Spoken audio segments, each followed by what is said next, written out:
दोस्तों, आज दुनिया भर के कई देश अंतरिक्ष में मिशन लॉन्च कर चुके हैं और अपने देश का झंडा गाड़कर फतेह हासिल कर चुके हैं। लेकिन आज भी जब अंतरिक्ष की बात होती है तो सबसे पहले जुबान पर चांद पर कदम रखने वाले पहले आदमी नील आर्मस्ट्रांग का नाम ही आता है। हम सब ये तो जानते ही हैं कि 16 जुलाई 1969 को नासा के द्वारा लॉन्च किए गए अपोलो 11 मिशन ने सफलता प्राप्त कर एक बड़ी ऐतिहासिक जीत हासिल की थी। लेकिन हम में से शायद बहुत कम लोग ये जानते हैं कि चांद पर वो ऐतिहासिक कदम रखने का सफर एक बेहद ऊबड़ खाबड़ रास्तों से भरा हुआ था।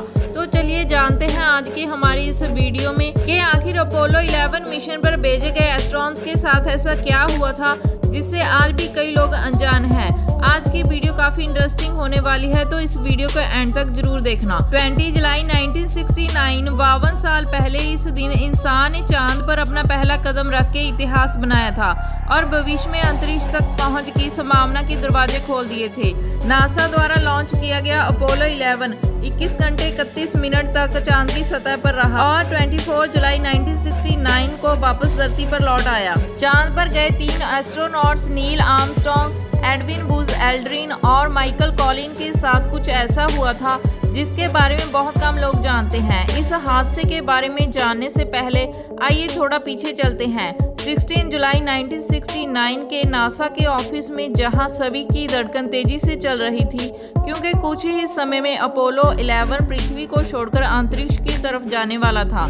अंतरिक्ष पर जाने वाले तीनों एस्ट्रोनॉट्स की भी धड़कनें थमी हुई थी। जैसा कि आप में से कई लोग जानते ही होंगे कि माइकल कॉलिन बतौर पायलट मौजूद थे, वही नील आर्मस्ट्रांग और एडविन बुज एल्ड्रिन चांद की जमीन पर उतरे थे। आखिरकार 8:32 AM को अपोलो 11 को Kennedy space centre launch complex 39A से लॉन्च किया गया और तीनों एस्ट्रोनॉट्स की अंतरिक्ष यात्रा शुरू हो गई। महज 4 दिनों बाद ये चांद की सतह के बिल्कुल पास पहुंच गए और जिस मॉडल से नील आर्मस्ट्रांग और एडविन बुज एल्ड्रिन अपोलो 11 से निकलकर चांद तक पहुंचे, उसे ईगल का नाम दिया गया था। तब सबको लग रहा था कि सब कुछ प्लान के मुताबिक ठीक कर रहा है।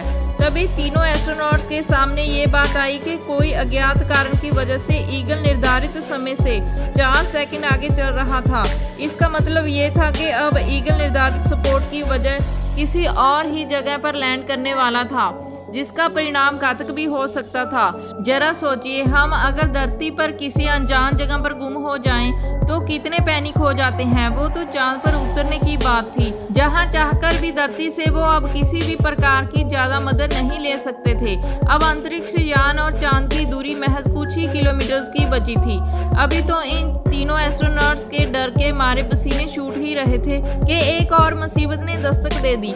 दरअसल अपोलो गाइडेंस कंप्यूटर, जो कि बहुत ही ज्यादा अहम था, उसने अचानक एरर को 1202 डिस्प्ले किया।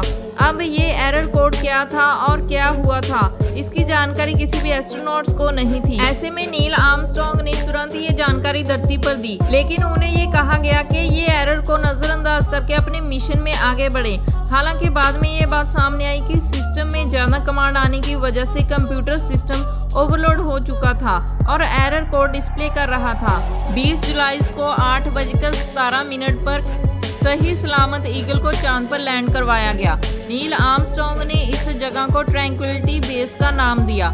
यहाँ से उतरकर पहला कदम नील ने चांद पर रखा था और अमेरिका का झंडा बड़े ही गर्व से लहराया था।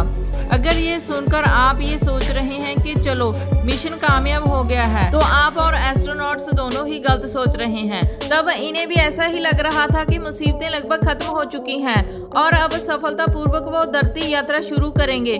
तभी कुछ ऐसी चीजें हुई जिसके बारे में जानकर आपके रोंगटे खड़े हो जाएंगे।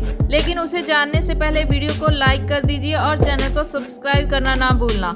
चलिए चलते हैं आगे।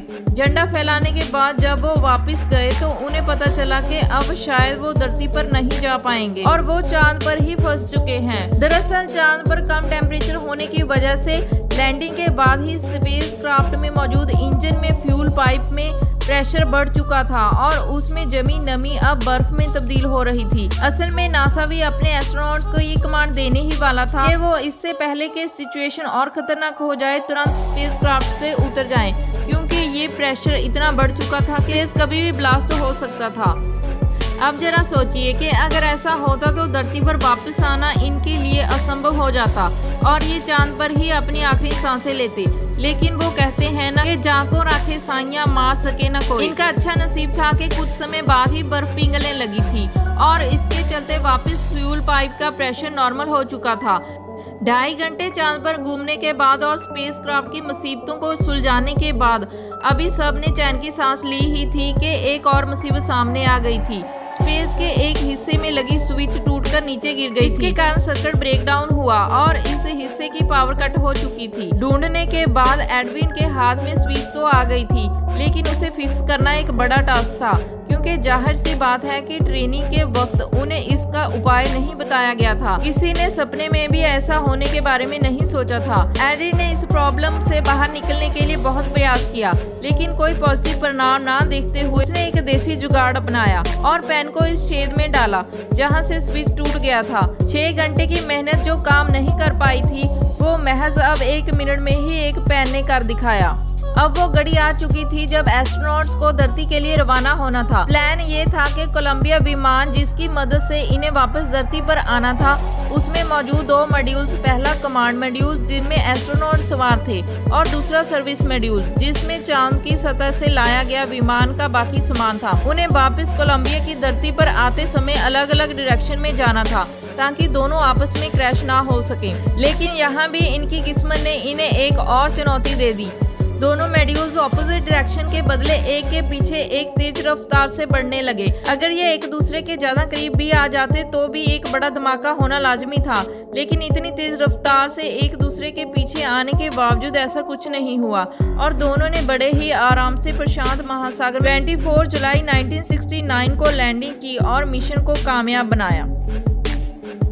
तो दोस्तों, अगर आपको हमारी ये वीडियो अच्छी लगी हो तो हमारे चैनल को सब्सक्राइब करके हमें सपोर्ट करें। जल्द ही हाजिर होंगे अगली वीडियो लेकर, तब तक take care and be happy.